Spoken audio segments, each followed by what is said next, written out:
देखिए, तो जैसे हमने एक टॉपिक किया था फंक्शंस, उसमें आर्गुमेंट्स देना है ना।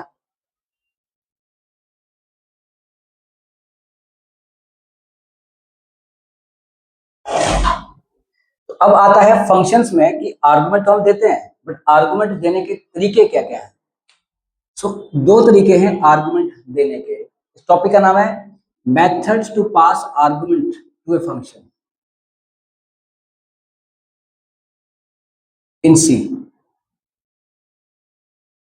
To function.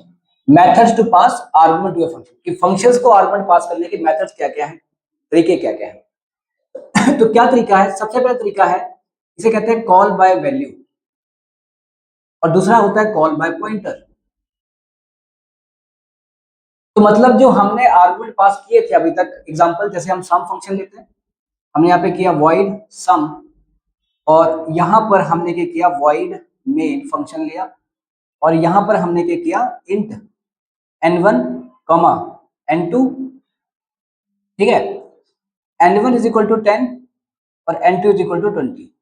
सम को कॉल लगाई, यहाँ पर हमने लिख दिया n1 कॉमा n2। अब इसका मतलब क्या कि n1 की वैल्यू कहाँ चली जाएगी, इसके पास, यहाँ पे तो हम कैचर लगा देंगे, जैसे हमने लगा लिया नंबर और यहाँ पे लगा लिया इंट num2। क्या लगा लिया, इंट नंबर और इंट num2, ये लगा लिया।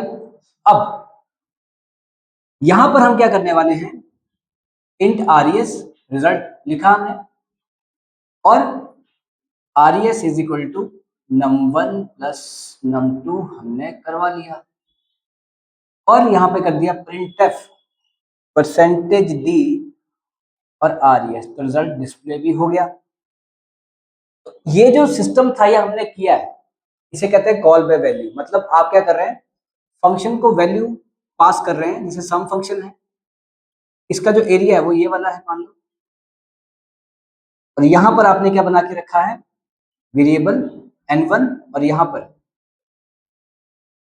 मतलब यहां पर एक क्या बना के रखा आपने, num1 और एक num2, और एक आपका फंक्शन कौन सा, मेन फंक्शन, यहां पर भी एक n1 है और एक n2 है, मतलब ये मेन फंक्शन का एरिया है और ये सम फंक्शन का एरिया है।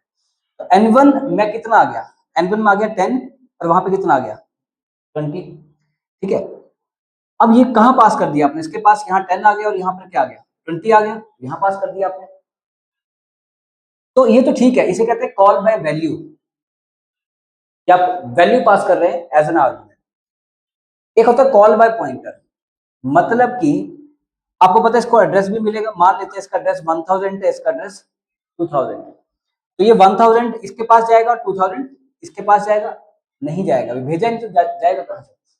भेजने के लिए क्या करना पड़ेगा, आपको कॉल तो लगाओगे आप, यहाँ पे लिख लोगे एम्परसेंड, आपको पता है n1 और एम्परसेंड ऑफ n2, इसके लिए आपको पॉइंटर वाला जो है वो देखना पड़ेगा वीडियो, ठीक है। तो यहाँ पर क्या हुआ, n1 और n2, इसका मतलब क्या है कि भाई 10 मत दे उसको, जो n1 का जो एड्रेस है वो दे, और n2 का जो एड्रेस है वो दे।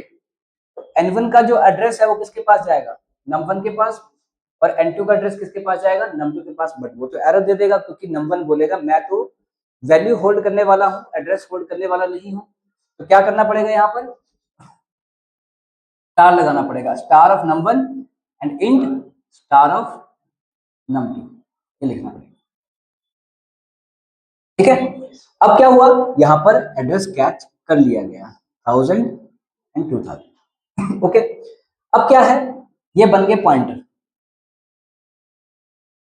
और अगर आपको इनको यूज करना है, एडिशन करवानी है, तो क्या आएगा, value eight address plus value eight address of num2, value eight address of num1 and value eight address of num2। और फिर क्या करेंगे, देखो अब स्टार ऑफ नंबर, मतलब देखो ये जो num1 के पास जो एड्रेस पड़ा है वो कौन सा एड्रेस है, ये, उस एड्रेस पे वैल्यू क्या पड़ी है 10, उसको उसने पकड़ लिया। ऐसे ही num2 के पास जो एड्रेस पड़ा है उस एड्रेस पे वैल्यू क्या पड़ी है, उसको उसने पकड़ लिया। दोनों को क्या करवाया, ऐड, और किस में डाल दिया, रिजल्ट में, और वो डिस्प्ले होकर आपके सामने आ जाए। सो और बस आउटपुट विल बी 30, और फिर वापस वही आ जाएगा जहां से कॉल लगी।